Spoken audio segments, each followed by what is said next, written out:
is up, everybody? Welcome to another episode of Limited Resources. This episode number 575. My name is Marshall. I'm one of your Limited Resources, and joining me on the line all the way from Denver, Colorado, it's Luis Scott-Vargas. Luis, did you hear Riley do his intro? Him and Dennis they tried to fake our intro on their show this week. Oh yeah? How did that go? Oh, well, they started laughing halfway through, so I guess it didn't go perfectly well, but it wasn't, honestly, it was a pretty reasonable stab at it. That's one of the two things that could ever get me to listen to that podcast. The second being when I'm on the podcast. You don't even listen when you're on. You don't listen to podcasts. That's true. When was the last time you listened to a podcast? Have you ever? No, I don't think I've ever turned on a podcast and said, I want to listen to a podcast. It's so weird. It would be perfect for you, but you're kind of the king of multitasking, and it is a tough one to layer on to a lot of the stuff that you do. But man, there's so much good content. Wait. Actually, does it count when I listen to constructed resources to make sure the sound is right? No, that's working. Okay. That is not. So, Luis, we got a super exciting show this week because something has happened that doesn't happen very often for us limited players, which is that we have a new cube to talk about. Oh, yeah. And it's one that is accessible. It's on Arena. This is the Arena Cube. Now, the Arena Cube has existed. I'm not saying that they just invented it, but this is the first iteration that really feels like Cube. And it's been very popular so far. Luis and I have both been playing it. And we're going to talk about it, our impressions, what we think, kind of give you the lay of the land so that you can jump in. Because to be honest, Luis, you know how we were talking about a couple shows ago about the potential for doing an Arena Open that is draft, right? So we're playing for real stakes at home on Arena that in a limited, in a draft format. And I said that was one of my kind of the dreams, right? Like that's to me one of the end games. Being able to cube on Arena and have it feel like Cube and be fun is the other half of that. This arriving is an absolute game changer, and I am really excited to dive into it today. So Arena Cube is going to be what we're talking about for this show. We've got a whole bunch to bring you, but before we do, got to mention our sponsor, ChannelFireball.com. This place to go really for anything you need magic related. You know, if you're looking to buy some cards, you know, some, I don't know, Commander Legends is up on there. Of course, you can get singles from all different types of sets. You can not quite yet, but you will be able to pre-order, Kaldheim when it's, to that point.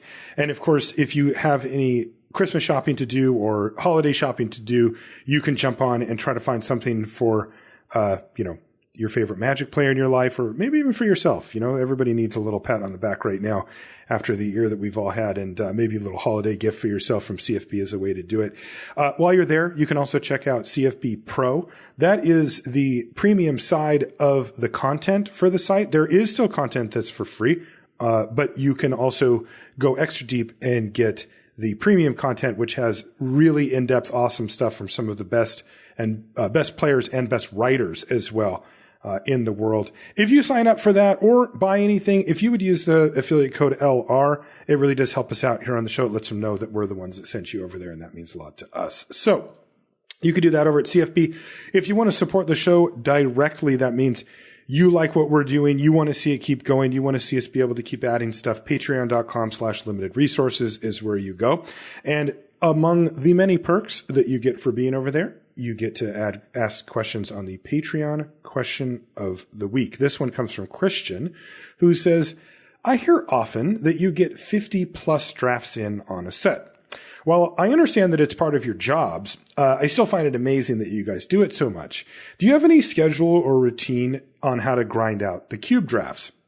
How to grind out the drafts. Do you do anything else while drafting or playing? How often do you cash out? Says Christian. And then thanks, LR. I love the show.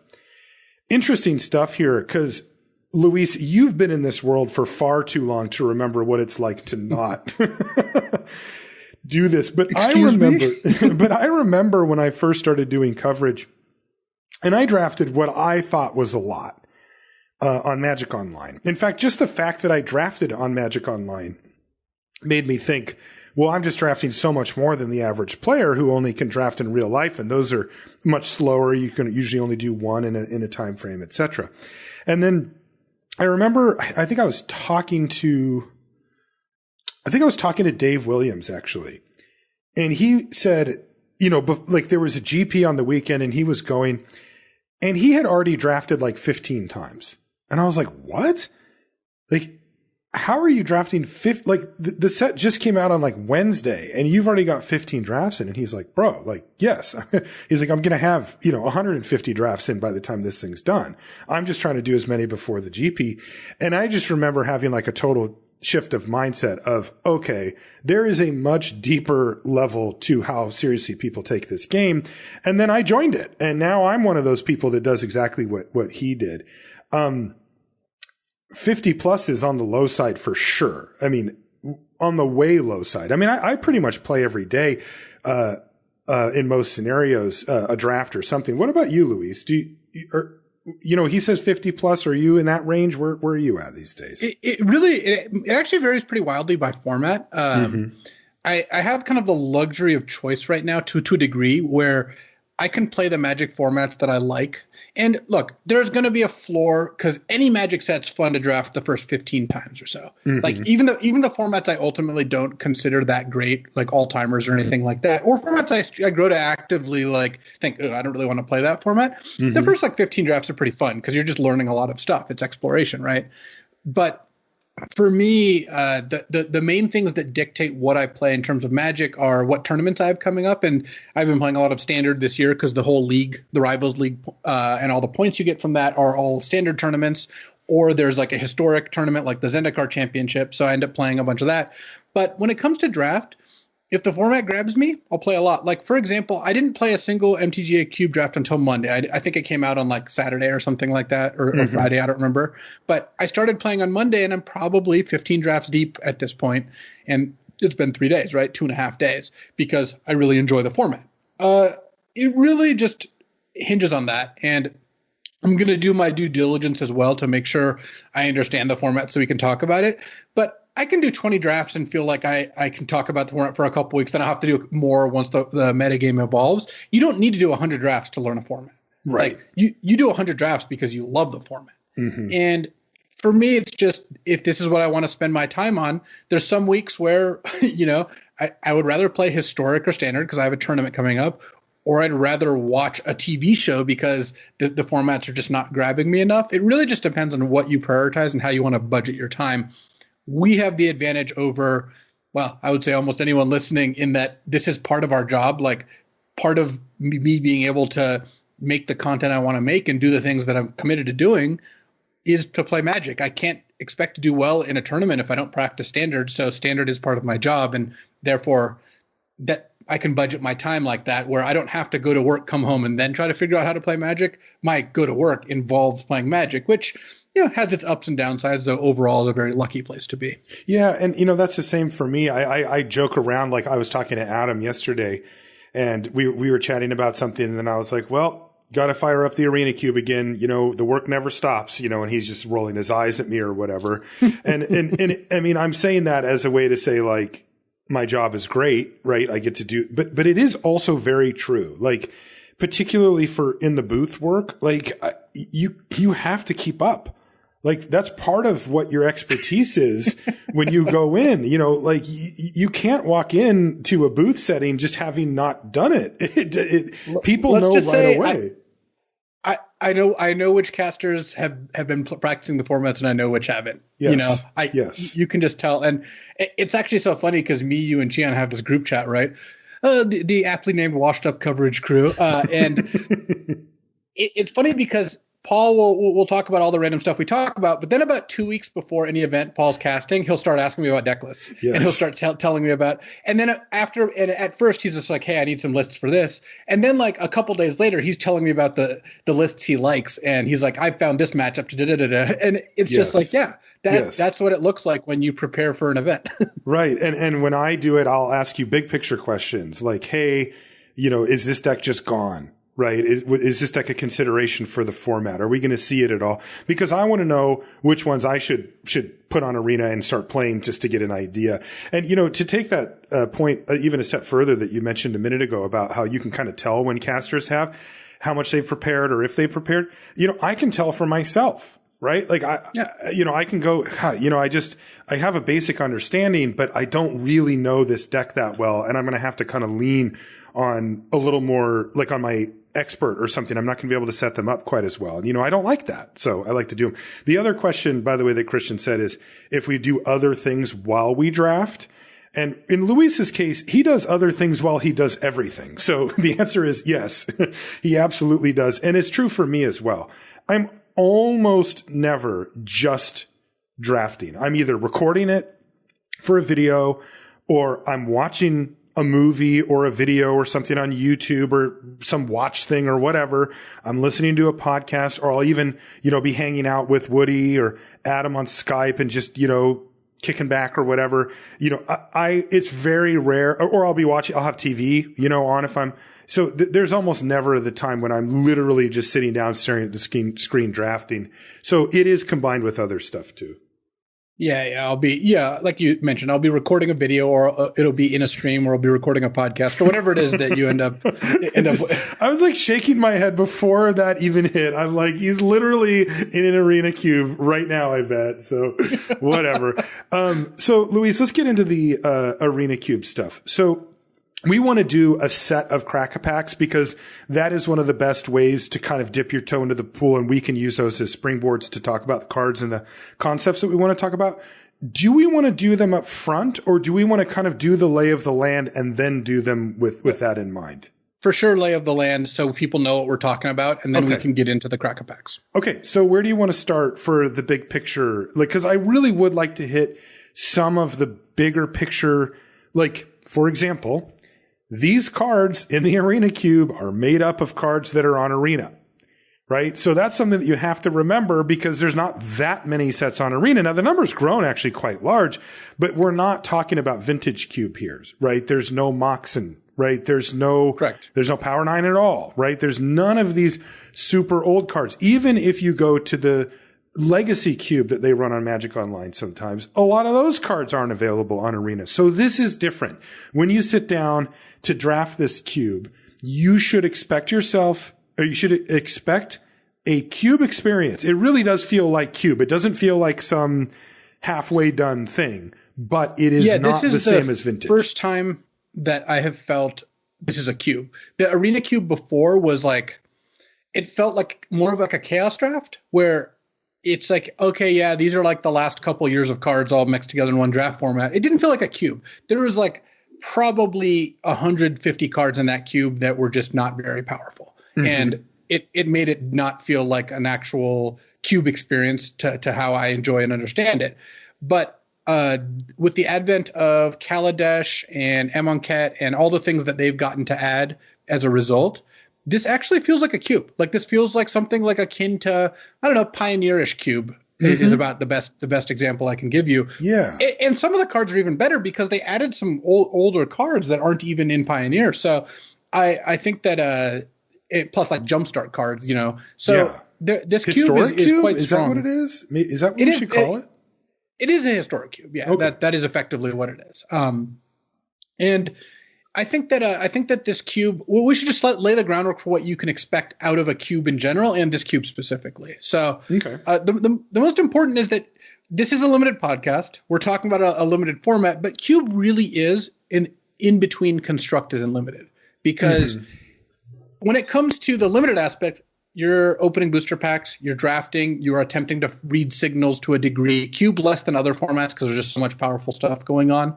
And, sometimes you open the cards you need or get past them, and that's the limited part of fun, right? Navigating the draft. The constructed element is that draft decks above, most just about every draft deck is some kind of mid-range deck. Some are more focused than others. The Ikoria cycling deck, right? That felt like a cube deck. It was just super hyper-focused on cycling. Right. And sometimes you end up with like a synergy deck that ends up, like the Kicker deck in Zendikar is a synergy deck, but it still feels like a limited deck. You're still going to put random 5-mana 4/4 flyer in your deck because, yeah, that's a good card unlimited. In Cube, you really shouldn't be doing that. The biggest level up you can make for your Cube decks is to transition from this is a pile of good cards to this is a deck with a cohesive plan where every card in the deck is attempting to accomplish something. It's the way that you start to understand why you don't put Skycat Sovereign in your blue-white deck. Like, that's a powerful card, right? That's the 2-mana 1/1 flyer. You can pay 4 to make a 1/1, and then it gets bigger for each flyer you have. Like, that's a great card. You always played it in limited. You were pretty happy to have it. That card should not be in your blue-white control deck. It does not accomplish any of your deck's goals. And graduating to the fact when you realize you're not just supposed to put good cards in your deck, you're supposed to make a deck that wants specific cards.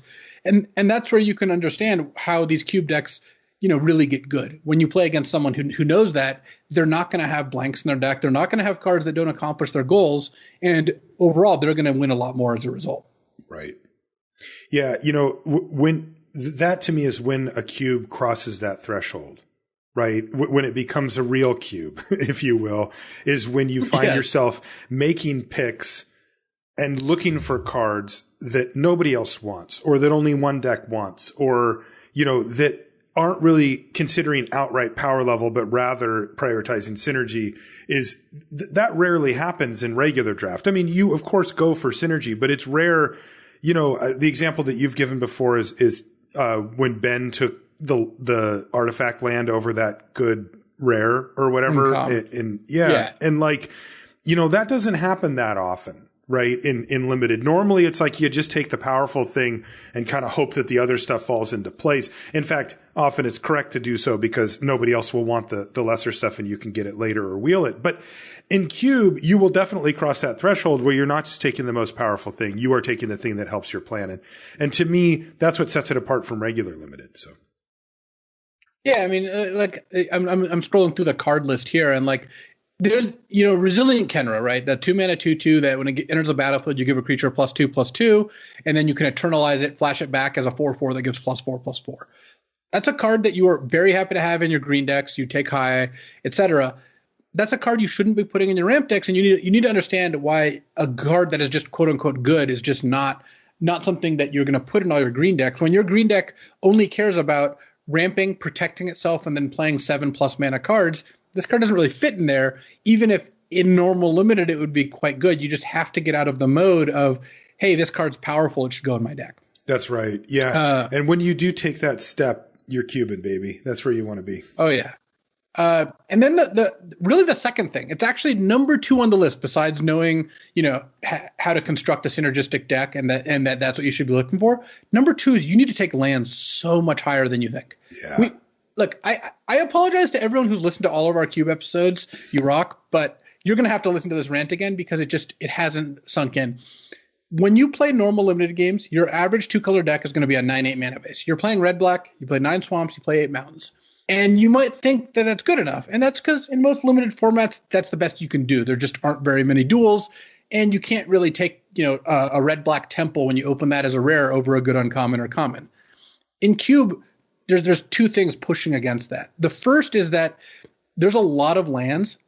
Every 2-color pair in this cube has 4 different 2-color lands. You've got various or around 4. There's some variation, I think, depending on which colors have fast lands and which colors don't. But it's just about 4 actually. So and then there's multicolor lands like Ether Hub or Evolving Wilds or Fabled Passage.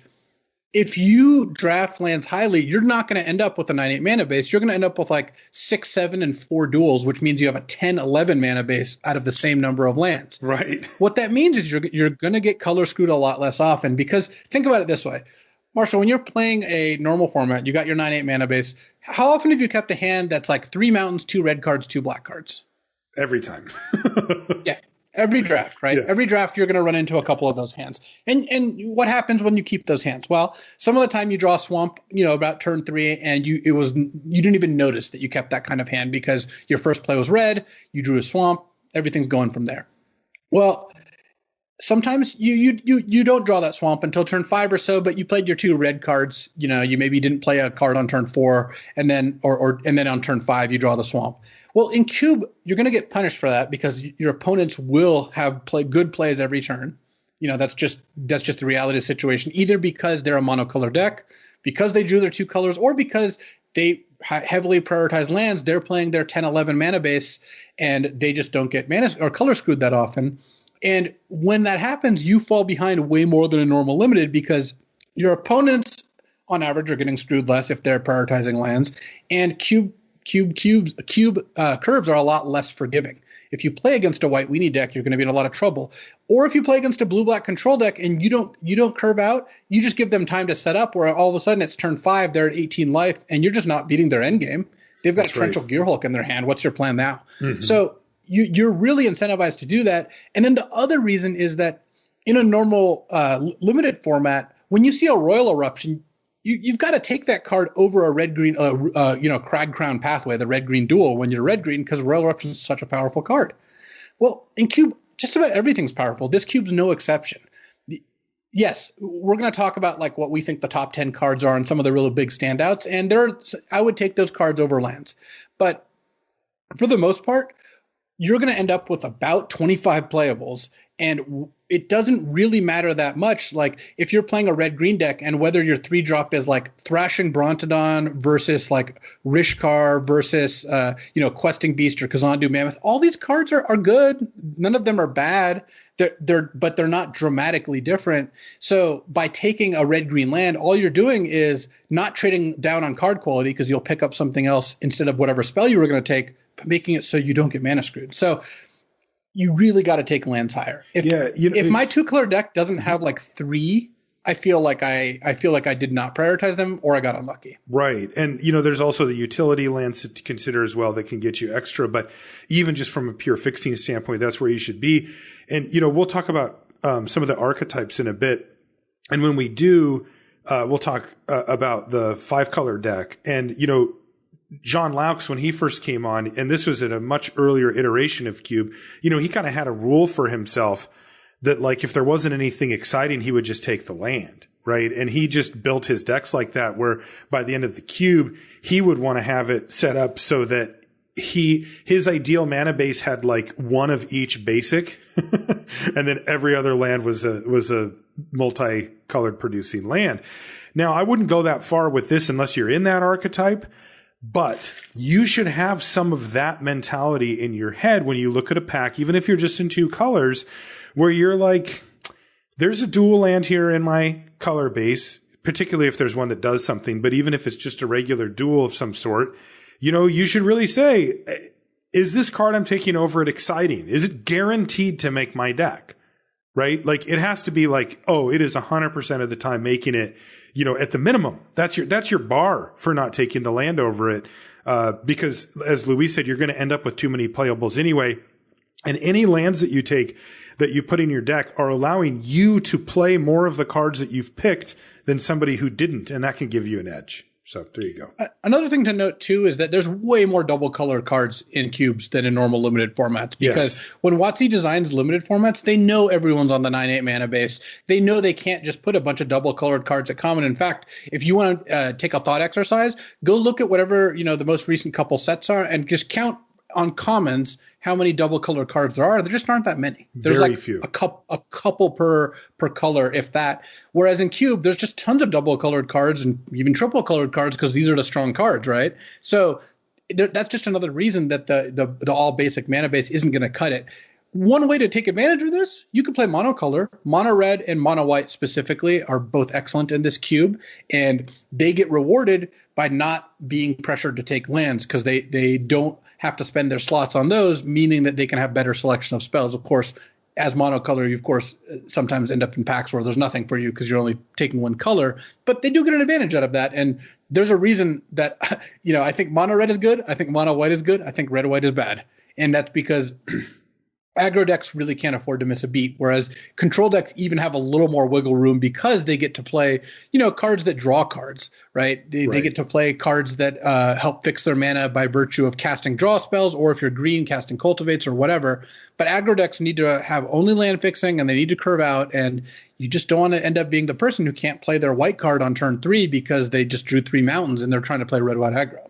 Yeah, speaking of aggro, and it being good in the cube, this to me feels different than what we talk about normally with like vintage cube, where the truth is mono red and also mono white are actually quite strong in the vintage cube if you want to play them. It's just us and most of our listeners are like, nah. I'd rather just do something clever or fun or interesting or whatever. And I mean, I don't hold any judgment either way. I think that everybody should do what they want to do in the cube. But this cube does feel different than that because people do actually draft these fairly routinely and you do have to respect them. They are unpopular enough in vintage cube that my inclination is to ignore their existence. And when I do play against them, I'm like, crap. Like somebody actually did it. They drafted the stupid white deck or the stupid mono red deck, and they're just going to get to stomp me. And I'm like, maybe I'll come up with some sideboard plan that could help. But in most scenarios, I'm willing to write it off because it actually isn't that common that you face down those decks. Most people are doing nonsense, ramp stuff, mid-range value stuff, storm, control decks, reanimator, etc. Here, though, I think you really have to say, no, you're probably going to face down one of these like curve out creature decks once a draft or something, right? Like one of the three rounds that you play, you're going to face it, at least. Oh, I was going to say more than once, but that's because it depends whether you play best of one or best of three. I have found aggro or assertive mid-range to make up about half my matches. So there you go. So 1.5 times on average on a best of 3, which by the way, the first draft I did was actually best of 1, but I did it on accident. I don't really want to do best of 1. I just saw a cube and I clicked it on the stream and then all of a sudden I was in, but I switched over and I do prefer best of 3 by it a little bit. I think it's pretty close. I think cube in normal limited, I prefer best of 1 to best of 3 because I think it's just faster, more fun, and you just get to play against a wider variety of decks and cards. Mm-hmm. But I think cube, I do lean towards best of 3 because sideboarding is actually an integral part of the cube experience. I find it pretty fun to figure out what you want to do with sideboarding and stuff like that. Yeah, I agree. And it is different because when you think about regular limited and sideboarding, it's underrated, but there's still only so much you can do. But in cube, remember how we said you're going to end up with extra playables every time? Well, if you drafted smart, those extra playables can come in groups of 3, 4, even 5 cards that you take out, and you can actually morph your deck to be more like the curve's a lot lower. Not one card coming in that's naturalized because you saw a sweet artifact. We're talking about bringing in 4 or 5 cards, right? That, you're like, well, I don't want Ulumag. I don't want this mill Jace. I don't want this mana ramp thing. I want to like change the way my deck is made. And because there's so many playables in cube, you can actually do that. In regular limited, that's actually harder to do. So I really, I'm with you. I like the best of 3 quite a bit for cube. But anyway, going back to the broader aggro point, there are many times when I thought I should really have a sweeper. I should have really taken a sweeper. I should have respected the fact that I might need this sweeper, where again, if you're coming off of a good run on the vintage cube, Wrath of God is not high on my pick order, right? I choose to just ignore what the mid-range creature decks are doing because my deck's usually faster or can go over the top, or because I just don't feel like trying to interact with that type of deck because you don't see it that often. That is not the case here. You do see it often, as Luis said, and you're going to need ways to interact with it because it's just there all the time. So, for me, I'm moving up on my pick order because, the other side of the coin is in Vintage Cube, my deck can overpower those by being broken. Here, you can have really powerful stuff, but it's not the same. There's no Soul Ring. There's no Moxen. There's no Black Lotus. There's no signets, right? Like you're not doing big mana stuff. We can talk about it whenever, but there's like 2 mana elves at 1 mana. Like this cube does not have that same ability to go over the top of a mid-range or fast creature deck at the same pace that they can. You can go over the top of them, but it's slower. Like you're going to hit a big spell at 3 or 5 that if you get to untap from there, then you can kind of start doing busted stuff. But that's not the same thing as what we're used to. So you got to respect the creature decks. I'm building my decks differently going forward because my opponent played a bunch of crappy this was not a particularly good deck and stomped me because I basically refused to acknowledge that this deck existed until it beat the crap out of me a few times. And now I'm like, okay. I'll put a Doomblade in my deck. I get it. Yeah. I mean, I think to move on, since we're just discussing it, move on to the broader strokes of what this looks like, especially compared to other cubes. One of the things the card pool does is there aren't very many creatureless decks, which is part of the reason that you mentioned that is, you're like, well, yeah, you normally want Wrath in Vintage Cube. You don't really even want Wrath in like the like Legacy or even Modern cubes all that much. It's okay sometimes. Whereas I think it's one of the maybe 3 best white cards in the format. Because even the non-aggressive decks have creatures in them. Nobody's getting away from this without creatures. So you end up in a spot where creature removal is good. A lot of the cube plays to the board. Like you have the blue-white control or the blue-black control decks that are just trying to kill everything and play Gear Hulks or Ugins or whatever. You have the Field of the Dead ramp decks where Wraths are not good, but Wrath's good against the red aggro, white aggro, the mid-range black-white tokens deck, any green deck pretty much except for the really big ramp decks. So definitely don't be afraid to put a lot of removal in your deck. And in fact, you should prioritize it. Fatal Push is just one of the best black cards, even if it's a marginal to decent playable in most other cubes. So you do have to realize that the cards being from the last couple of years means there's an inevitable creature-centric focus. I do want to give a shout-out, by the way, to the cube designers. I'm not sure exactly who worked on it, but they didn't include Oko. They didn't include Teferi Time Raveler. They didn't include Teferi Hero of Dominaria. They basically didn't include anything that got banned, and I think overall did a very good job of not putting unfun cards in that they could have put in, which I appreciate. Teferi Hero of Dominaria? Come on. I think Teferi Hero of Dominaria would be fine. It would be okay. It's 5 mana. It draws you a card. Sweet. Give it to me. It would be okay. I'm sure I would enjoy playing with it, but it would be one of the best cards in the cube. Might be the best card in the cube. So okay, that's fair. And keeping Oko out just seems smart. And it's funny because people might think that's because we have all these kind of bad memories of it. Not at all. It's just too good. Like, the card would be easily the best card in the cube. I mean, it's one of the best cards in the freaking Vintage cube. Like, it would be absurd here. Yeah, it would be dumb. Yeah. So, looking at what the archetypes are supposed to be, let's just run through it real quick. Not an in-depth discussion of each one, but there are the 10 2-color archetypes plus a couple more. So black-white is like life gain and tokens. It's kind of weird combination. It has a death. There's multiple cards that reward you for either creatures entering the battlefield or dying. It's that kind of thing. Yeah, and it's got life gain payoffs. It's got cards like Bastion of Remembrance and Blood Artist, like you said, which end up giving you benefits when things die and ways to make tokens. It's got a card from Jumpstart, Witch of the Moors, which is I'd never seen before, but is absurd. It's 3 black for a 4/4.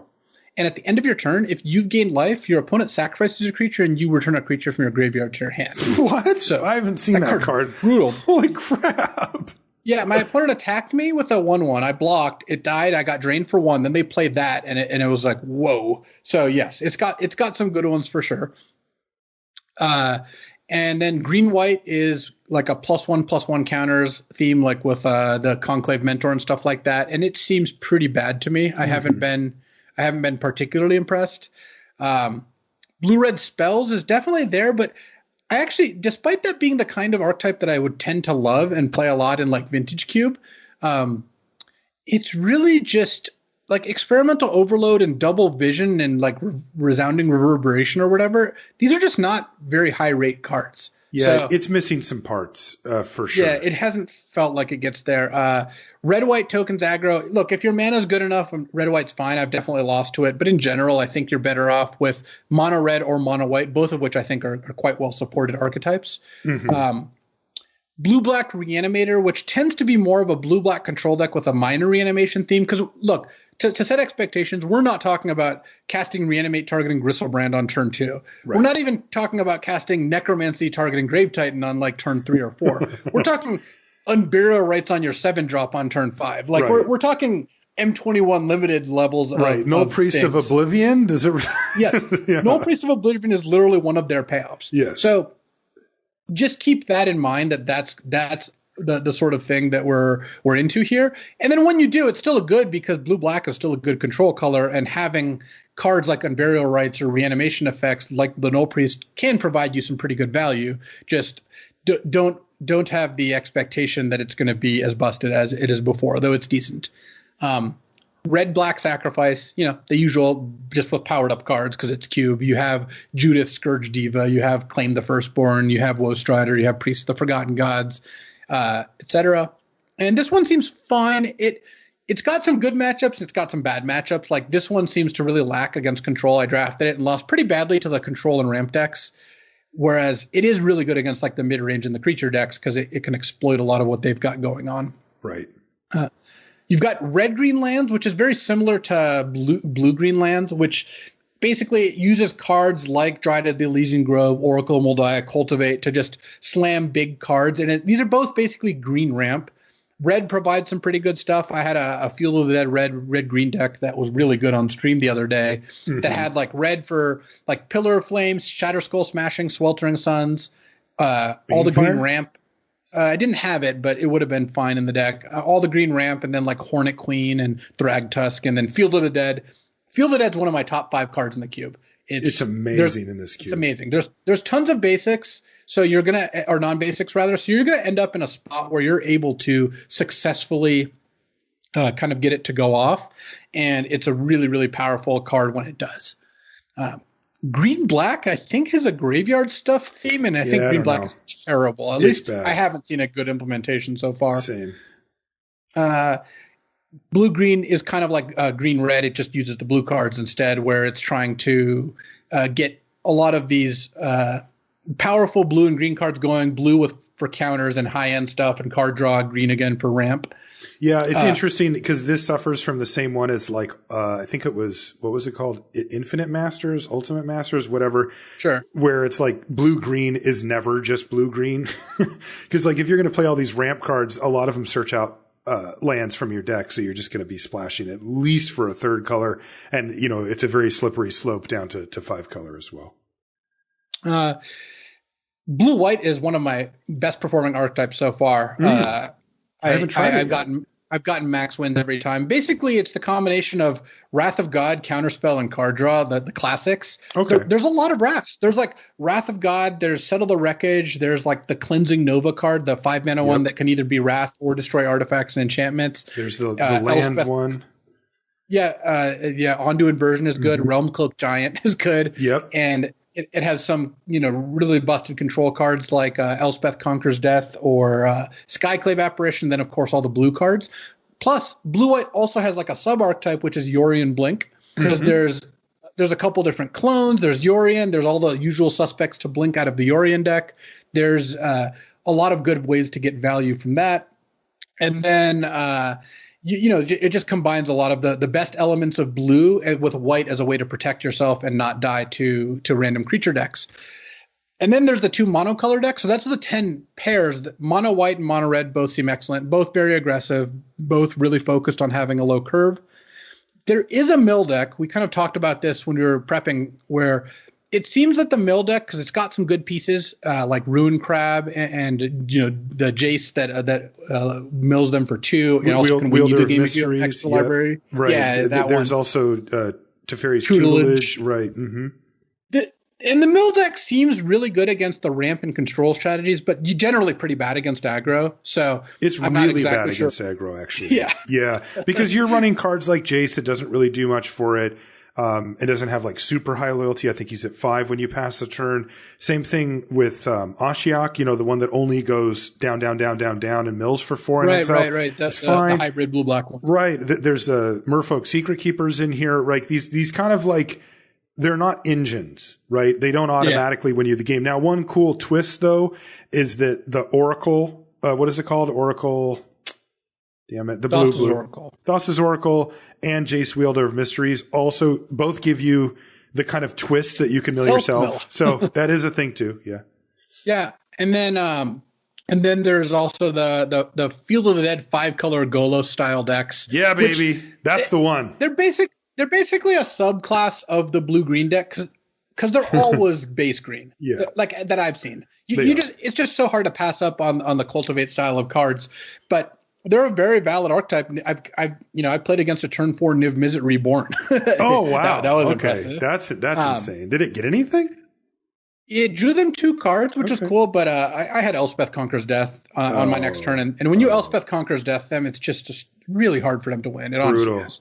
But I've drafted this deck the other 2 times that I've drafted, and I love it. I mean, it's my thing now, right? I mean, it's everybody's thing, but this is what I'm trying to do in the cube. When the last one I did, it was just I already knew I was drafting 5 color before I sat down, right? It was just like, how will it come together? So yeah, that's where I want to be.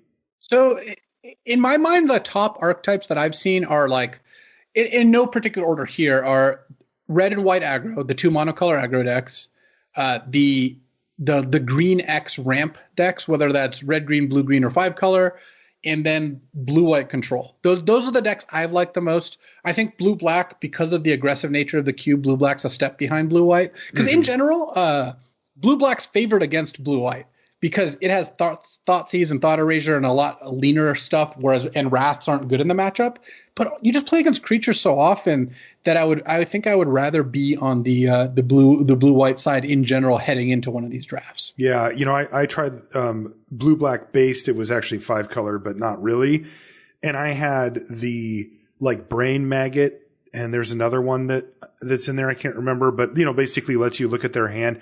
And normally I find those cards to be quite strong because in normal cube or in vintage or whatever, because people don't mess with your creatures as often. But here they not only do, but they also put out their own creatures where eventually you have to block with your Freebooter or your Brain Maggot or whatever it is. And so those ones go down again. Again, these are more nods to the fact that creatures are there.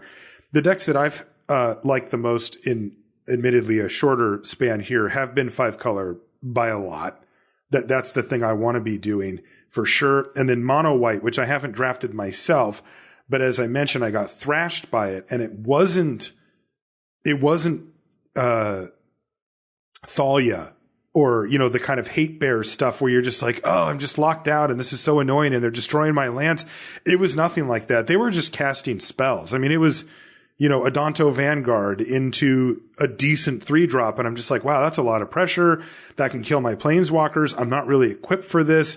And that deck, even with what seemed like a not great draw, was pretty powerful. And I could imagine a really good version of it being super strong. Basri Ket, also quite good. Just coming down on 3, increasing the pressure and threatening a really powerful ultimate. So yeah, I think that mono white deck's legit too. I mean, to drill down a little bit on the difference between mono white and mono red, the advantages of either, because they're both, I think, the 2 best aggro decks, is mono white ends up with substantially better creatures. Its creatures pack a better punch. They have things like first strike, slightly better stats, protection abilities. They're just a lot harder to deal with. And the curve on mono white can go up reasonably high, even to around 4 or 5 mana. Like the mono white aggro deck should definitely play Angel of Sanctions, for example. That's the 5 mana 3/4 angel that exiles a non-land permanent until it leaves, but also has Embalm, so you can just flash it back. So you do have to keep in mind that mono white has these better creatures. On the other hand, mono red has burn, which means when you're playing against white weenie and you're playing blue black control and they get you down to 4, but you kill all their creatures, you feel like, all right, I've won the game. Great. When you play against mono red in the same position you think, all right, I'm probably going to lose, because mono red has a lot of burn. There's, Skewer the Critics, there's Pillar of Flame, there's Hellrider to haste you out of nowhere. Glorybringer is just a bomb in this cube. There's Embercleave. There's a lot of ways to get additional damage through. So there is a pretty big difference, but both of those decks are very good, and they both rely heavily on having a good curve. You really just want to start on turn 1 if you can. If you're not always going to be able to, but if you're able to do that, it ends up putting you in a position where you're able to basically not let your opponent enact their game plan by killing them before they do. One of the things both colors are much lighter on than cubes you might be used to is disruption. There's no Armageddon effect. There's no Ravages of War. There's no Strip Mine. There's no Avalanche Riders. Like, white does get Thalia, Guardian of Thraben, but everyone has more creatures in their deck, so that's not even that impressive either. Right. So you do just have to realize that you're trading more on speed and closing them out with burn than you are disrupting them, because that's just not a realistic path to victory. Yeah. Interesting stuff. Big picture, creatures play a much bigger role. Power level doesn't peak quite as high. So like, what Luis just said, hey, Glorybringer's a bomb in this cube format. Well, that isn't true of Legacy or Vintage Cube. In fact, it isn't even in those cubes, right? Like, not even close. So keep that in mind. One of the big viewpoints I have on Cube when I sit down is mana production, right? A very viable strategy for Cube is to prioritize mana production over everything else. And then once you get that under you, figure out what you want to cast, because there's any number of interchangeable awesome things to cast that cost a lot of mana in most cubes. It's not the same here. It's not as fast, and there's not as much of it. So keep that in mind. Also, if you're planning to do a strategy that's based on creature-based mana production, there's only a couple of what we would call elves, right? 1 mana producing creatures. There's Gilded Goose and Llanowar elves. There's like 9 in the other cube, right? Just there. Now there's a decent number at the 2-drop slot, but what we talked about with creature speed more prevalent and people packing more answers for creatures on average really comes in here. You are not necessarily going to be able to dump 3 mana producing creatures on the battlefield and just have them stick there the whole time. They will die. You will be under pressure. They will have to get into combat.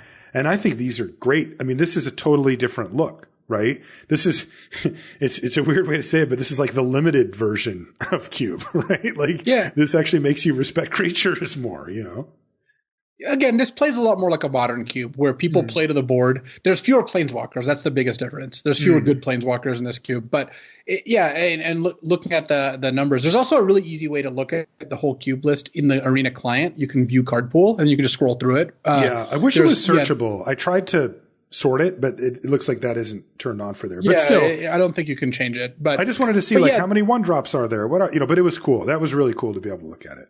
Yeah, there's like the 2 1-drops and there's like 6 2-drops and a couple 3-drops. So green definitely has the capability of ramping pretty nicely, but it's not as brutal and as fast as other cubes, which is basically true across the board. Though there's some red deck draws that don't feel different than the ones in the Vintage Cube, to be honest. Like that's scary. When you Soulscar Mage into Beaumont Courier plus Shock their first play and then light up the stage and then play Hellrider, like that's just the same thing you're doing in the Vintage Cube. Yeah, it's true. I am actually curious to see that after we get a bunch of reps, if mono red or mono white are considered a little too strong. Like mono white has all the tools, right, to just throw you a little bit off balance, but apply big pressure, have answers to anything you need. There's a bunch of are there 3 different 1 mana sacrifice this, give something indestructible? There's like Bodyguard, the dog, and the Alseid or something, right? I mean, we're trying to Wrath here, right? That there's a critical moment where you cast a sweeper, and if it doesn't kill their best thing, you might just be dead.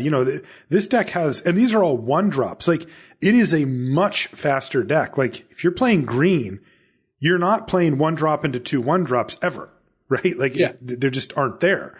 So it's interesting to me that, these have clearly been pushed a bit in that direction. And I'm curious to see if they're thought of as being like, oh, crap, I'm playing against mono white. That deck's so hard to beat, just because it seems really well-rounded. Well, I think that the main thing that's going to make that not true, why I think they're not going to be too good, in Vintage Cube, you get punished pretty heavily for putting too many removal spells in your deck because you play against Storm or Combo or Splinter Twin or big artifacts.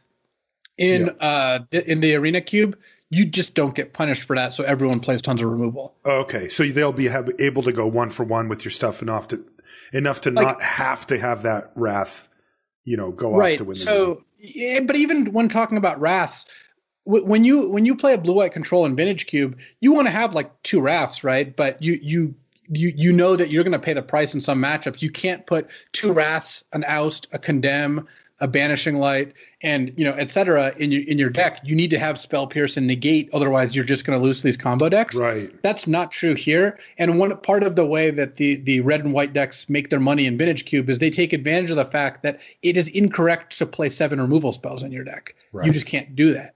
And in the Arena Cube, you can and you should do that. If you have 5 Wraths, you should play all 5. And then if you're playing best of 3 side, 2 or 3 of them out in the right matchup. But in general, people just come packing all the removal because there's no reason not to do that. Right.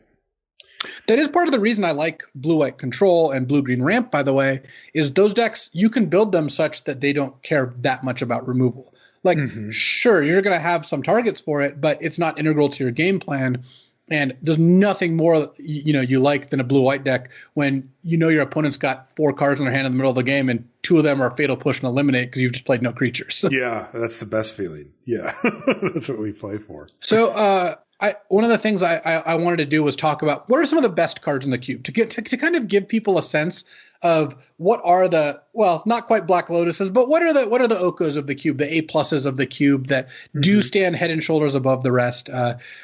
So my initial list is something like Sublime Epiphany, the 6-mana spell that basically does everything. Yep. And the biggest reason is that if you pass the turn with Sublime Epiphany up and the board is even or you're ahead, you basically win the game.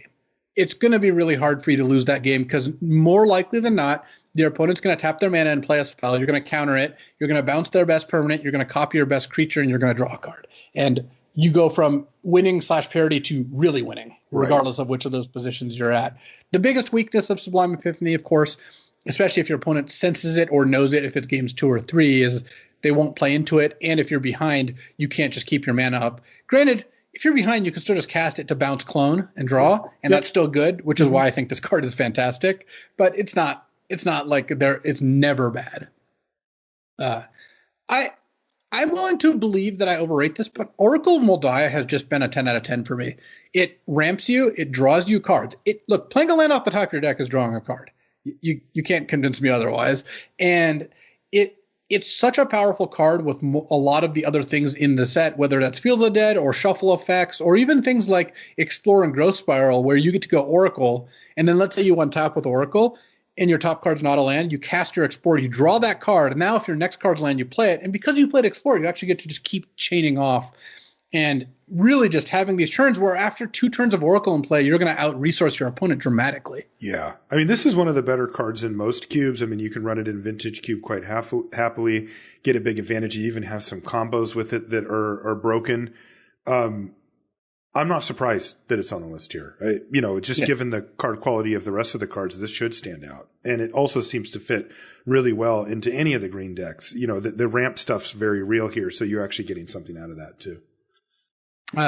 Field of the Dead I found to just be amazing. Totally. If you take it early, you can draft such that you're consistently making zombies off it. And they actually seeded a bunch of combos. I want to go through those because this is part of the reason I think it's correct to take field first most every pack you see it. Elvish Reclaimer, the 1-drop that lets you pay 2 tap and sack a land to go search for a land.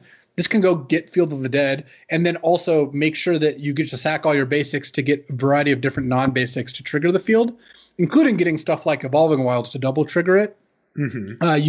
You've got Ulvenwald Hydra. That's the old mythic, the 6-mana XX with reach that when an ETB searches your library for any land and puts it into play, and then it's as big as the number of lands you control. So we've already got straight up just those 2 ways to just tutor for Field of the Dead. And then there's, of course, Golos, which is just absurd, not only with Field of the Dead specifically, but decks that play Field of the Dead can always activate Golos. So it's this just awesome combo that kind of goes both directions. Yeah. Also, I do think Golos is just one of the best cards in the set, partially because of Field, but also because it's a 5-mana creature that if they don't kill it, you win the game when you untap. And if they do kill it, you still got a land out of it. You still got some decent value. Yeah, I think Golos is on my very short list right now. I would take it over basically everything. Like if I opened it in a pack, I don't know what card that you would show me that I wouldn't take Golos over. Yeah. Elspeth Conquers Death. Again, this does really what you want, which is remove their biggest threat, disrupt their ability to play spells for a turn, then get back your best card from your graveyard. It's a problem. Like this card is like... when they played it against me at first, having a hard time snapping out of the Vintage Cube mode, I'm like, yeah, whatever. I'm just like, oh, this is bad. Like, this is really bad news for me. Like, they're going to get back a Planeswalker. I'm going to not cast anything next turn. It feels more like how when people play it in Standard or whatever, where like it's a major issue. It's really good. Ugin the Spirit Dragon, the best big sweeper where you play Ugin, you can sweep the board. These decks, again, everyone plays the board, so it's going to more likely be able to just stop whatever their threats are, because their threats are mostly in play, not in their hand. And the format's not, I mean, it's fast. There's aggro decks, but it's not so fast that you can't realistically cast Ugin. So the best way to of course, play Ugin is in the green decks. But I've had Ugin in a blue-black that had a Mind Stone, and had a Hedron Archive, and had a ton of removal. Sure. Card draw, land drops, no problem. Hydrate Krasis, so the blue-green X, draw half X cards, gain half X life, and it's XX Flying Trample. I love this because it's splashable. Like, you can splash it in blue-white or blue-black very easily. It's scalable, where on 4 mana it's mediocre, but on 6 mana it's pretty good, and then on 8+ it's just absurd. It just ends the game. And it gets around counter spells. Like, there is Disallow and Sublime Epiphany to counter the trigger. But for the most part, when you cast this, you'll be drawing those 4 cards, and they can't do anything to stop you. There's an Obstructionist too, right? Yes, the Nimble Obstructionist is there as well. Take that, Hydrate Krasis. You're never drawing cards. So I like Krasis a lot. Again, blue-green ramp, it pushes me that direction. Embercleave for a beatdown card. I mean, this is the kind of card where how many games, whether you're playing standard or cube, do you run into the position where, well, if they have Embercleave, I'm dead, so I guess I might as well pretend they don't have it. Because when you attack with a bunch of creatures, like 3 creatures, and then you play Embercleave, you're basically dealing an extra 8 damage to them or something. And then even if they survive, it's actually a huge problem, because they're all of a sudden like, all right, I'll play my Soulscar Mage, I'll equip Embercleave and attack. And you're like, well, if you have a shock, that's 10 or 8 points of damage. So, and that's with a 1-drop. Yeah. And I wonder how much it changes if people adjust properly and have more removal, where at least you can, I mean, again, I don't think it would turn that into a bad card, but I do wonder if, like, at least it'll go down a little bit in value as people recognize the importance of creatures on the battlefield, And play the Scarab God, of course, is just a huge house. Like, this is the 3 blue-black for a 5/5. You can pay 2 blue-black to exile any creature from a graveyard and make a 4/4 zombie copy of the creature, a token, which means you get the enter the battlefield ability. You get a 4/4, even if you reanimate something smaller, though it does shrink the things that are bigger, funnily enough. It does. And then also, if you kill the Scarab God, it comes back to your hand end of turn. And for whatever reason, I don't even know why it needed more text, during your upkeep, they lose X life and you scry X, where X is the number of zombies you control. But the Scarab God, it's the kind of card where if you play it, it's like, yeah, it's a 5-drop that if you cast it and you untap, you usually win. Well, yes, but if they kill it, it comes back to your hand, so it's hard to kill. And then if you play it on 9, you almost always win on the spot, because reanimating the best creature at the time when you have 9 lands usually means you got a pretty good creature out of the deal. That's right, especially in cube, right, where these are the best creatures, right, of their card pool, and many of them have an enter the battlefield ability as well. So you're getting, a huge swing in your favor. Really, anytime. You have to pack ways to exile it, otherwise it's just going to wreck you. Yeah. One little trick, though, if you haven't played with or against Scarab God very much, one little trick that you can use, one weird trick, is, let's say they play Scarab God, right? Marshall, you're playing me, you tap out for Scarab God, and I have a way to kill it in my hand but not exile it. What I want to do is go to my own end step, kill it in my own end step, then it won't trigger and return to your hand until your end step, so you won't be able to cast it on your turn. There you go. Because it's at the beginning of the next end step or whatever? Yep. Okay, good to know. So you could actually, that might be the window that you need to win the game. Yeah. It buys you an extra turn there. And then Thragtusk. I want to especially call it Thragtusk because this is not a card that might raise your eyebrows in general. You're like, ooh, Thragtusk? Like, that's never been uttered in Cube, but it's so good in this Cube. Everyone's just trying to attack you on the ground. Like, yeah. It does a really good job of keeping you alive. Yeah, the one card I wanted to mention that I've drafted a few times and has been, actually there's 2 cards, but Mirari's Wake. This is a powerful card in other cubes as well, but it really stands out here. 3 green white, whenever you tap a land, it produces an extra mana. So it doubles your mana, and then also all your creatures get +1/+1. And that actually is really relevant here because you do have more creatures on the battlefield. And basically every time I've gotten to untap with Mirari's Wake, it's been lights out. Some of the cards that you mentioned here, particularly cards like Ugin or Hydrate Krasis, really shine under this. You can usually do 2 powerful things the next turn. If you have any type of card draw, you can turbo into absurd stuff, where you can all of a sudden, you have 7 or 8 lands, you've got 16 mana to play with. Like, it's a joke. Like, it feels completely broken. And along those lines, one of the cards that I've had a lot of success with has been Approach of the Second Sun. And that's in 2 of my 4 decks. I have that card, and it was excellent. The life gain was very relevant, and I found my ability to churn through my library with cycling lands. There's triomes and the dual cycling lands, as well as just regular card draw or even self-mill, was pretty easy. I was able to get back down to it quite quickly, and it's really hard for the opponent. I mean, the whole advantage of what is it called again? Approach of the Second Sun is that it's difficult to interact with because it's not a creature. So if people are packing a bunch of Doom Blades, and they're kind of geared up for this mid-range value fest, this is the type of card that can hit from a different angle and win you the game. I don't know if I will have it in my top 10 cards after I've played this cube a lot of times, but those 2 cards have really stood out to me as performers. So. No, neither of those is in the top 10, but I think both of them are good and better than they would normally be. Mirari's Wake is kind of a goof grab pick that you rarely see play in other cubes. And Approach, especially when everyone's attacking you on the axis of get your life total to 0, or most people are, Approach becomes a lot more valuable. Part of the problem with Approach in other cube formats is some people just aren't interested in killing your life total, so they're trying to win the game through other means or control the game, and Approach doesn't match up well against that. But in the case where their win condition is like, all right, well, I'm gonna attack you with some 2/2s and 3/3s and then try to burn you out, Approach both buys you time and wins you the game. That's right. And that's why, I was saying that with Mirari's Wake also, the pump on your creatures actually is more relevant than it seems. Like, it usually means that at the minimum, you have better blocks, but even then, you can play that card in your first main phase and attack with a bunch of stuff. It's not like it's a Planeswalker. They can't crack back and kill it. And if you get to untap with it and the mana advantage, well, it's GG. So kind of interesting that both of those cards have things that you don't normally play them for that are actually more relevant here than normal. Definitely. And that's part of the reason we want to highlight them, is because they are cards. They're like, most people aren't going to look at like one of the newer cards and think and judge it based on previous experience, because you haven't really played with these cards in Vintage Cube before. You're not sitting there looking at the Great Henge and thinking, wow, this card sucks in Vintage Cube, maybe it's bad here. Great Henge is great here because we know it's great in creature-based formats, and Approach and Mirari's Wake have some negative connotations thanks to earlier Cube underperformance. That's right.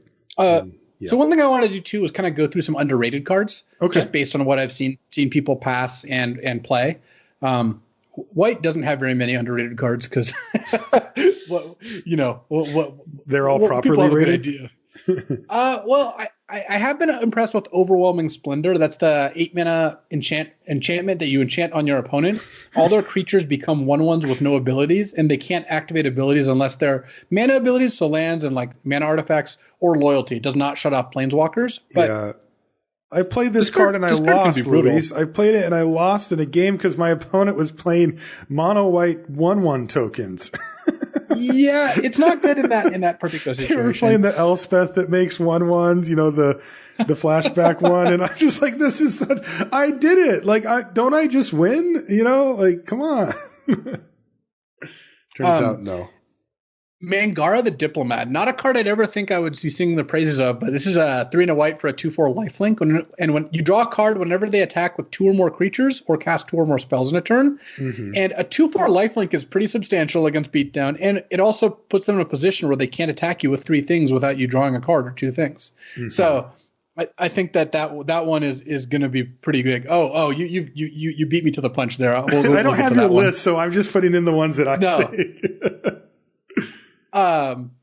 Go ahead. Pact of Negation is another one that I found to be really, really good. This is the 0 mana counterspell, but then on your upkeep you have to pay 5 or lose. Pact is just so good because these decks a lot of times want to tap out, and you're also, more than most cubes, your opponent's going to make one big play a turn more often, because there's just fewer really efficient 1 and 2 mana cards because you just have a smaller card pool to choose from. So when you do something like tap out for Elder Gargaroth in your blue-green deck, and then on their turn you Pact of Negation their Noxious Gearhook, like, that feels really good. I found Pact to be quite strong. I don't really have a firm opinion on the mill cards yet, so I defer judgment. Let's see what else is good here. I have been pretty impressed with Boon of the Wishgiver. the 6 mana draw 4 or cycling for 1, and same with Hieroglyphic Illumination, 4 mana draw 2 cycling 1, just because they're flexible early and pretty powerful late. Like the power level of 6 mana sorcery draw 4 is actually not that bad in this cube. Like you get to do that, and I like Illumination more. I've played with both of them, and I think Illumination's better. Yes. Yeah. Scholar of the Lost Trove, another jumpstart card that people probably haven't played much with. Yeah. It's 5 blue for a 5/5 flyer, and it lets you cast an instant sorcery or artifact from your graveyard without paying its mana cost. And it exiles the instant or sorcery if it would go to the graveyard, but the artifact just stays in play. And it's a good one. If you've ever played this, copied Sublime Epiphany, copied the Scholar, gotten to play another thing after doing all the okay, Epiphany that's things. Ridiculous. And then the card that you put on the list, why don't you talk about Waker of Waves? Because that is the number one most underrated card in the entire cube. Yeah, I have been so impressed with Waker, and Waker, for those that don't remember, is the whale, right? It's the big whale from, well, I don't even know what set it's from. I never can remember what set any card's from, but it's the M21. I think. M21. Yeah. So it's the 5 blue 7/7 that gives your creatures your opponents control -1/-0. Which is very relevant here. And then it also has 1 and a blue, discard it, look at the top 2 cards of your library and put one of them in your hand and the other into your graveyard. So this card it's been super impressive to me. I've played it. I think I might have had it in 3 of the 4 decks or something, because it just seems to be kind of floating around and not being picked early enough. But boy, this casting it, like hard casting it, is awesome. Again, we're talking about, a more creature-based strategies here, that this card actually matters. A huge 7/7 and you're shrinking down their whole team by 1 is big, but also this is like super cycling, right? It's 1 and a blue, discard it. So it goes into your graveyard, which of course you can then reanimate it, which is a fantastic way to dig for your reanimation card or whatever. But also it doesn't just replace itself. It lets you pick from the top 2 cards as well, which is fantastic. Like that's so much better than just regular cycling. If you need to find a land, if you need to do things, you can do this in the early middle part of the game, leave up counter spells, etc. And then if you draw it late or have a game plan that it works with, you can either reanimate it or just cast it late. It is awesome.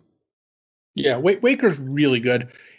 I think people just don't realize that the sleight of hand effect, it's basically the spell sleight of hand at instant speed for 2 mana, is a card you would put in a lot of your decks just anyway if you didn't have cheap stuff to do. And getting the buyout of a 7 mana 7/7 that makes it really hard for them to kill you with creatures is fantastic. Yeah. I do want to point out that I think Brain Maggot is a lot worse than you would expect it to be for the reasons you mentioned. Right. More creatures, more creature removal. So that card has not impressed me. Same. When it comes to other black cards, Gonti is excellent. I mean, Gonti, this is the 2 black, 2/3 death touch. When it enters the battlefield, you look at the top 4 cards of their deck, exile 1 face down, and until end of the game, you could cast that card. I mean, that card's I think most people realize that card's good, but it's really good. It's one of the best cards. It's probably in like the top 30 or so cards in this format. Just because. Yeah, the 2/3 death touch really matters on the board, and then getting one of their top 4 cards is just a significantly big edge.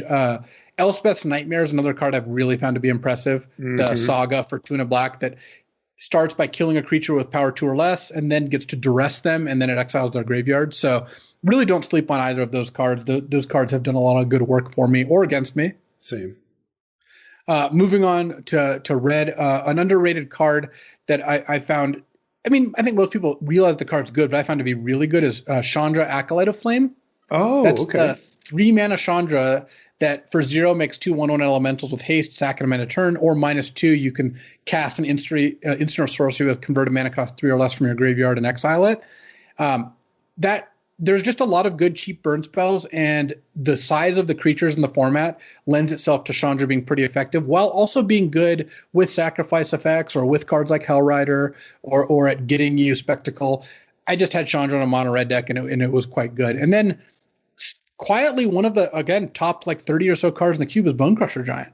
Like, there's a reason that one of the tournaments that the pro level tournaments had 97% of the decks played Bone Crusher Giant. It was a small field, but 31 out of 32 decks, and it's played in, a third of the decks now in standard. This is just a really high rate card, and the fact that every deck has creatures just about means you're going to get a 2-for-1 while both halves of the card are both efficient, 2 mana to deal 2 and 4 mana or 3 mana for a 4/3 are both just highly efficient cards.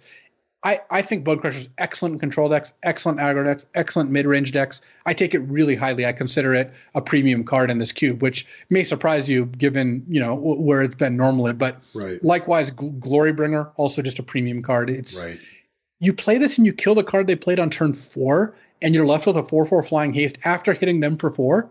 Or killing a Planeswalker. Yeah, it's done. Or you kill a Planeswalker. And then another red card, which I found really good in the red-green ramp decks, is Magma Quake. This is X red instant, deals X to each creature without flying on each Planeswalker. So it doesn't hit players, so you don't take damage. And you play this and you kill their whole board, especially since in a red-green ramp deck, you can cast it for 3 to kill the red deck's creatures, leaving your 4/4 alive. Right, and it kills Planeswalkers too at the same time, and being instant speed is really handy. The card's really strong. I played it in one of my 5-color decks. Yeah, green has a nice one too. Dryad Greenseeker, 1 and a green for a 1/3. Lets you tap, look at the top card of your library. If it's a land, you can draw it. You reveal it and put it in your hand. This is a 2 mana 1/3 that blocks reasonably well and taps to draw half a card. A little less than half, but you can also manipulate it with, scrying effects. You can use it during your upkeep to make it less likely that you'll draw a land, whether or not you get one off the Greenseeker. The odds that you draw a land on your draw step are lower because the only way you draw a land is if there's 2 in a row exactly. And overall, Dryad Greenseeker has really done a good job. I've been impressed with the Greenseeker. Does it hit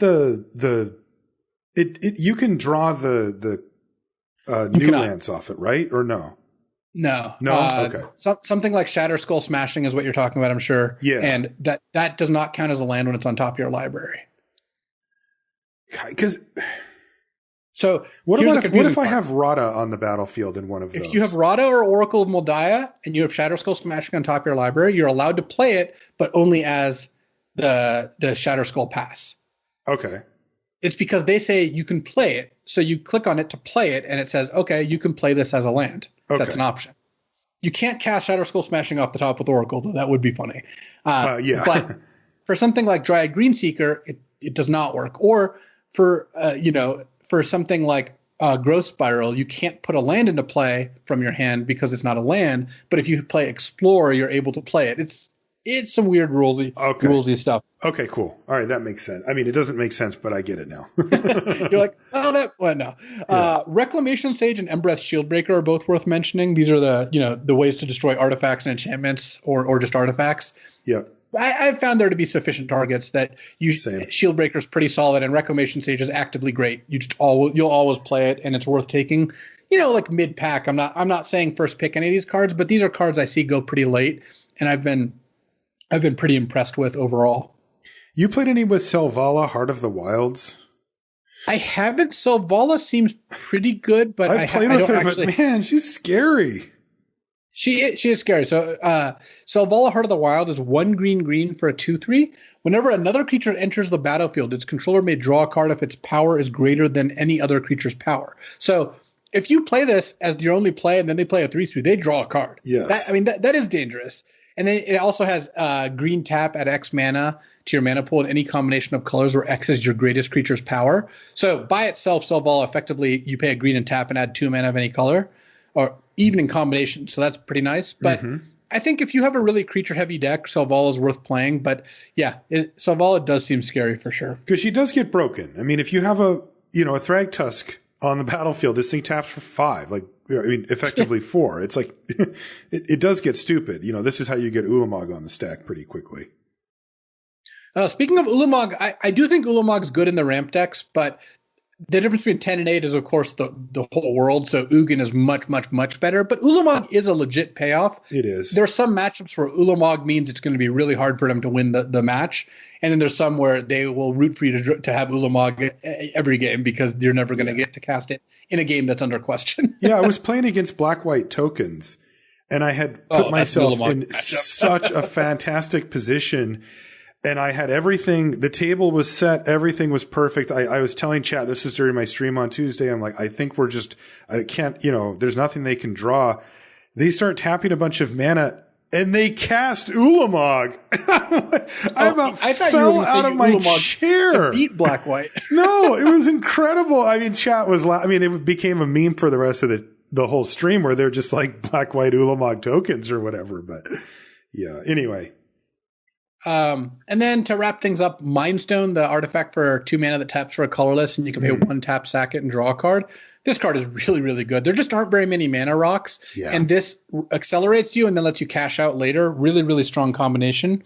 Alongside Solemn Simulacrum, which, again, a card that you'll see in cubes and be like, not that impressed with. I think it's one of the better cards because it provides you with a solid 3-for-1, right? You get a land and a card if it trades for a card. Right. And it ramps you, fixes your colors. It does a lot of the things you want. Alongside its little buddy Skittering Surveyor, which has gone from Dominaria Draft All-Star to Cube Medium Star. Again, a card I'm not unhappy like 4th picking Skittering Surveyor. I'll do that most of the time I see it. Mm-hmm. Yeah, I found it in that exact spot too. So that's kind of where I'm at with this cube. What about you? Yeah, that's that I am right in line with you on most of the stuff. But again, I don't have quite as much experience, so I don't want to give my final answers on it just yet. But what I think we should do is some crack-a-packs, Luis. Yeah, let's do it. Let's put this theory into action. Right, and this way it'll kind of show how we're approaching things. So, Cash, the one thing I'm a little hesitant about, Luis, is reading every single card because it's just going to take forever if we want to do 2 of these. Can I just use my judgment? Let's read the cards we're going to consider. Let's read the cards that we would consider drafting. We'll read the name of every card. And then once we get to a card that we consider, I think we can do that. And for folks who want to learn more about the Arena Cube, you can just go onto Arena, view the card pool, and take a look to follow along if that's what you want to do. Also, if you're listening to this on audio, there is a video version that we'll have on YouTube that'll have the pictures that you can go back and reference if you want. Okay, so let's get into this. First Arena Cube Crack-a-Pack. The first card up is Heliod Sun Crown. Maybe we'll just give the quick the one sentence on each of them, and then we'll go back. So that's the 5/5 for 2 and a white. That's a god, and it rewards you basically for gaining life.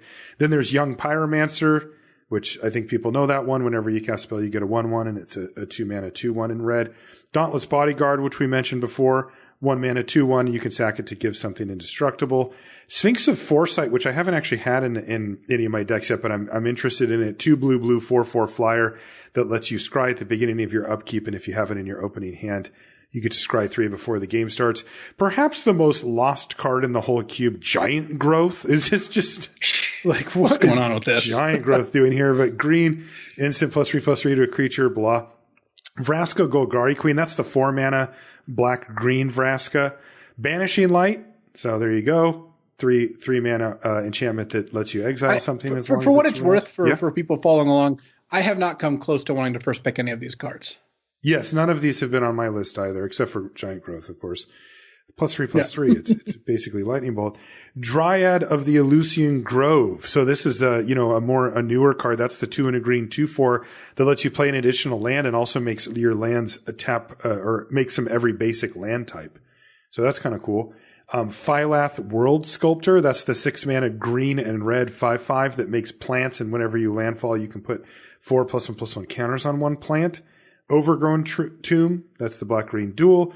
Epic Downfall, that's the 1 and a black sorcery that lets you exile a creature with converted mana cost 3 or greater.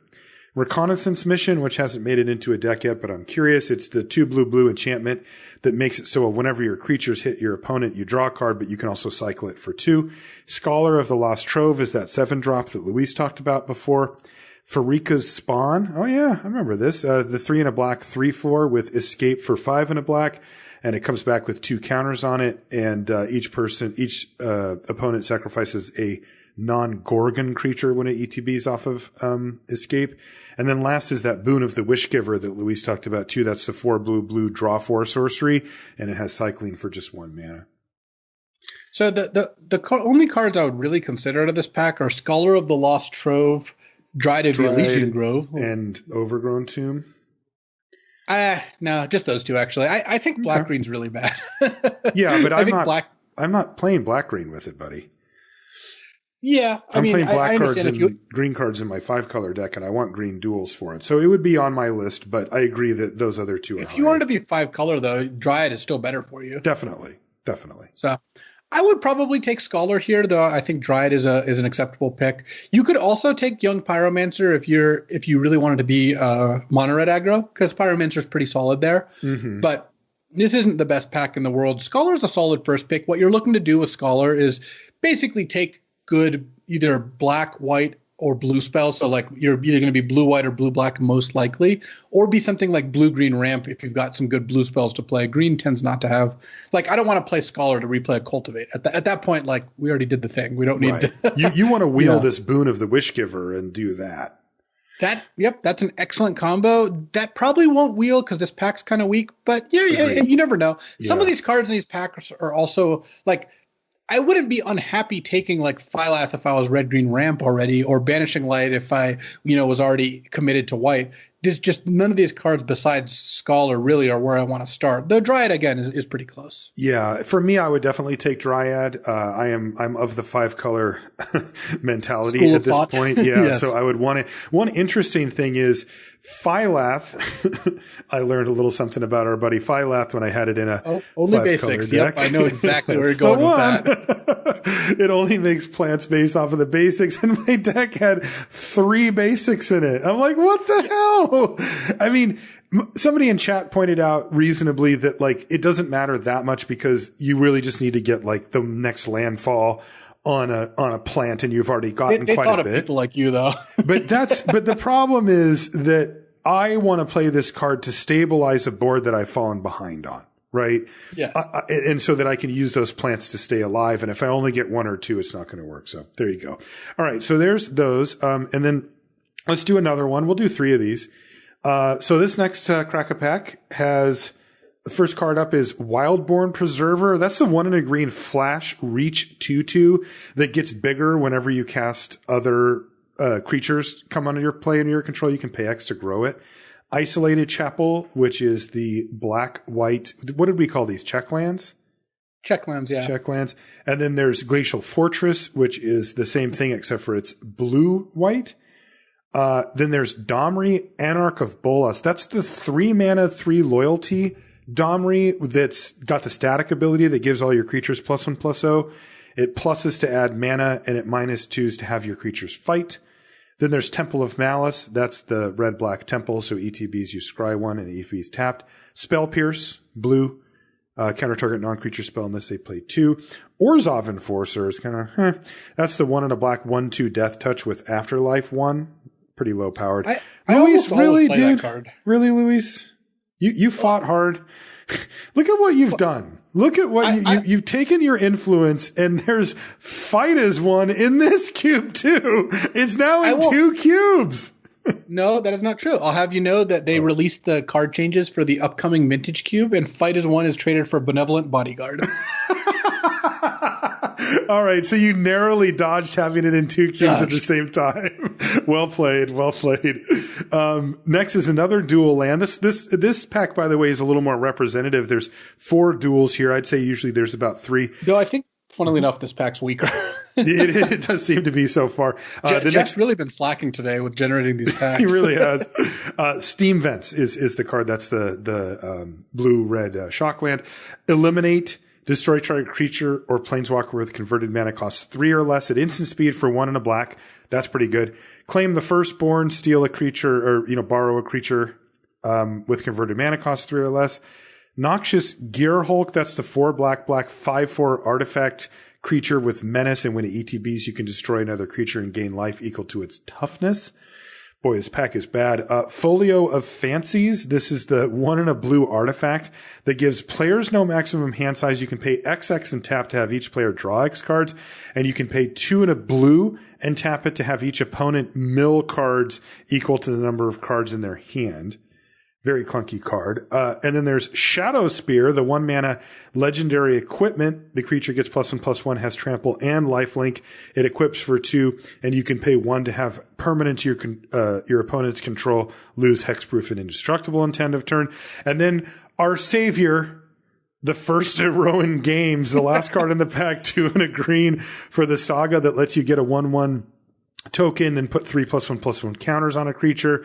Then chapter 3 is if you control a creature with power 4 or greater, you draw 2. And then the last chapter is you get a gold token, a gold medal, if you will. This pack stinks. So I never thought I would do this in a cube, but I would take Glacial Fortress over Steam Vents, and here there's 2 reasons why. The main one is that blue-white I think is good, and I think red-blue's bad. The other is that the check lands are better than the shock lands in this cube because there's no fetches. There's no polluted delta to go get your Steam Vents. So I'd rather just have a Glacial Fortress. In your average blue-white deck, it'll just enter the battlefield untapped, and it'll be better for you. I really like blue-white, so I would lean towards just taking Glacial Fortress. I would accept taking Steam Vents if you like blue-red. And I think past that, if you really like, if you want to drop black, Noxious Gearhulk's all right. Claim the Firstborn if you really like Sacrifice. But honestly, I think you should just take Glacial Fortress. I believe that is the highest equity pick in this pack. God, I think it is too. You've really convinced me. I haven't drafted blue-white yet, so I don't have that feel for it. Obviously, I believe you.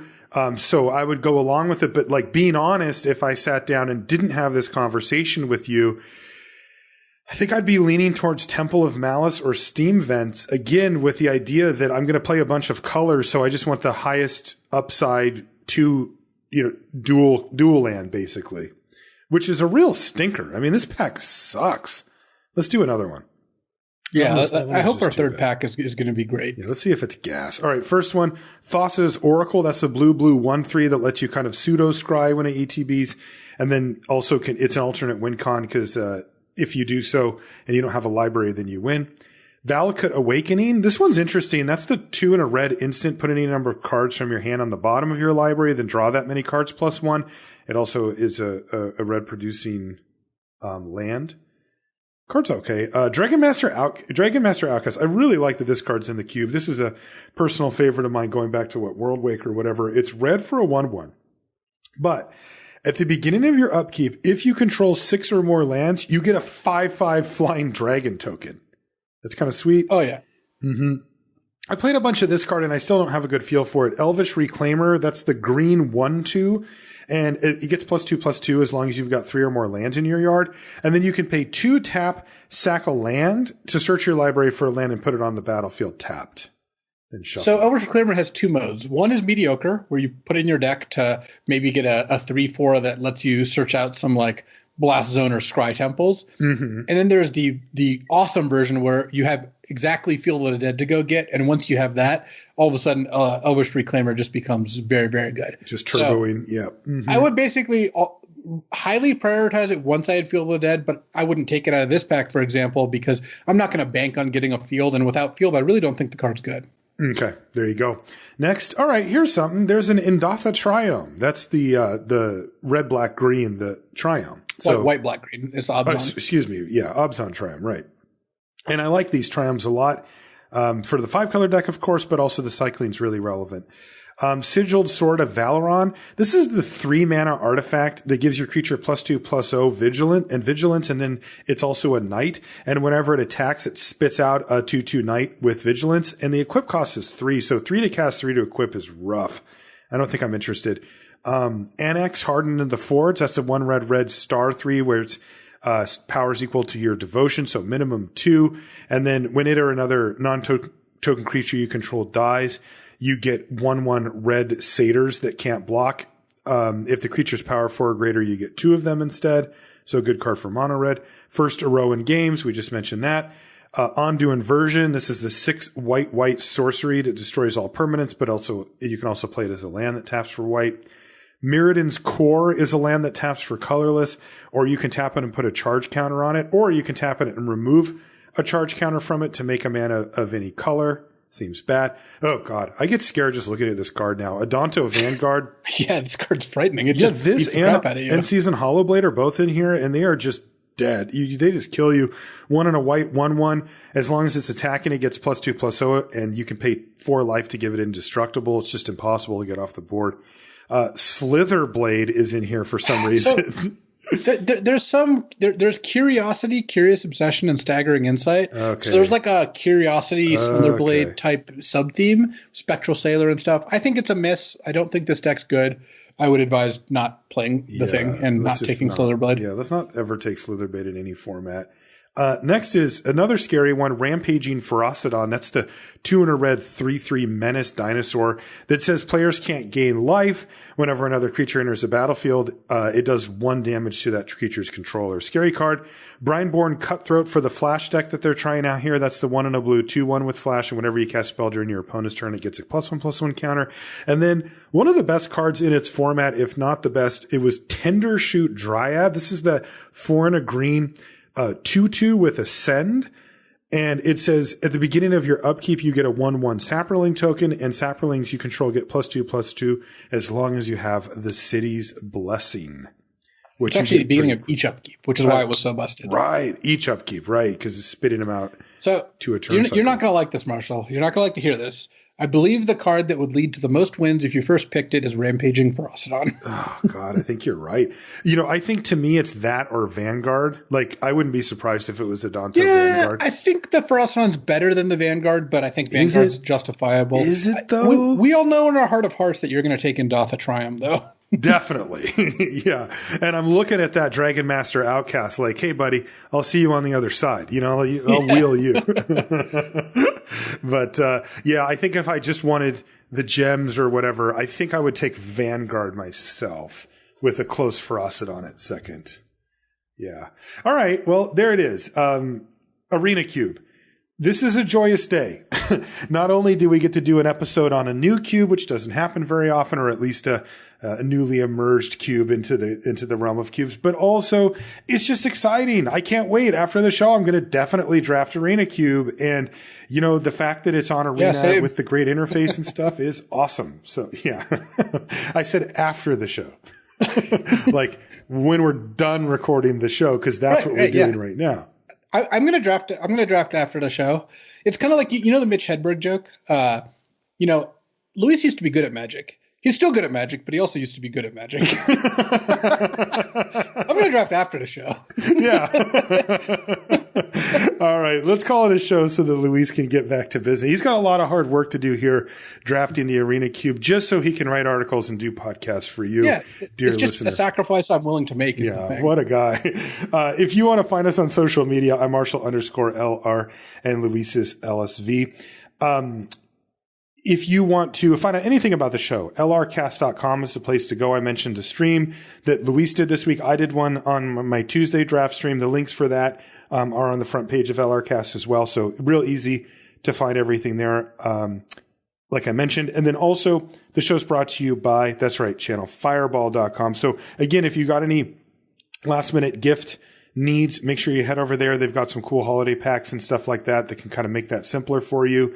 If you're looking to buy for your favorite Magic player in your life, or, maybe even for yourself, again, use the affiliate code LR if you do buy something. And of course, if you need to sell your cards, you can also do that to CFB. They actually have 2 different ways to do it, where you can look them up card by card, or you can just throw them in a box and send them in with U-Box We Buy, and they'll sort them through and take a look at those as well. Either way, it's all at channelfireball.com. That's going to do it for the show this week. We'll see you next time. So this is the Christmas season, and I know a lot of people get stressed out about gift giving or love gift giving, or, somewhere in between. Some people decide not to do gift giving. They've decided that's the best course of action. And I want to advocate for giving gifts. And I don't mean Christmas gifts. I don't mean, you've got to buy your parents $500 worth of stuff, or you got to buy your brother a PS5 or whatever. I think that giving gifts is a really good way to show love. That's one of my love languages, is giving gifts. I mean, Marshall, you got a box of steaks delivered to you in the middle of the year. Damn right, I did. For really no other reason that I love you and I wanted you to be happier. Yeah, and you've done that. That's not the only time you've done something like it. It really is kind of part of your DNA. Yeah, and what I want to advocate for is not about the money, because the best gifts don't even cost that much. The way I approach gift giving is, when I find or think of something that would be a good gift for someone, I go out of my way to get it and give it to them, and I don't need a special occasion to do it. Yes, I try to give people gifts on their birthdays, and I do Christmas gifts and all that. But what's important, the anatomy of an important gift for me, again, not the value, but it's something that they will like. It's something they might not buy for themselves. Like, for example, I could see, I could see someone never buying themselves a massage. Massages are great. Well, maybe not right now because we're at a point in time when you shouldn't be getting them. But in general, massages I think are something that's really they're really therapeutic. They feel really good. And when I am when I'm feeling bad, like that, there's something that makes me feel really good, whether it's soreness or just relaxation. Someone's not going to get that for themselves. But what if you got them a massage? What if you got them a gift certificate for one of those, or arranged it even better, right? If it's someone you're close enough to do that. Gifts indicate you understand the things they like. You pay attention to their likes and dislikes and what they want and things that would interest them. You find a good fidget spinner for someone like me, for example, who just am always fidgeting, right? That's the sort of thing where I would consider that like a really good gift that I might not think to get myself. And they don't cost that much. They cost like $20. The whole thing is I'm angling for you to get me a fidget spinner. That's the whole sign off.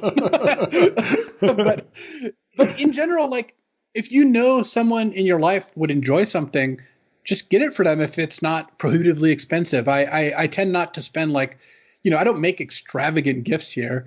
I want thoughtful ones. And sometimes if it's near enough to someone's birthday or a holiday, I'll get the gift and I'll save it for them, right? Like if my brother's birthday is in 3 months and I think of a perfect gift, like sure, I'll pick it up or give myself a mental note to do so.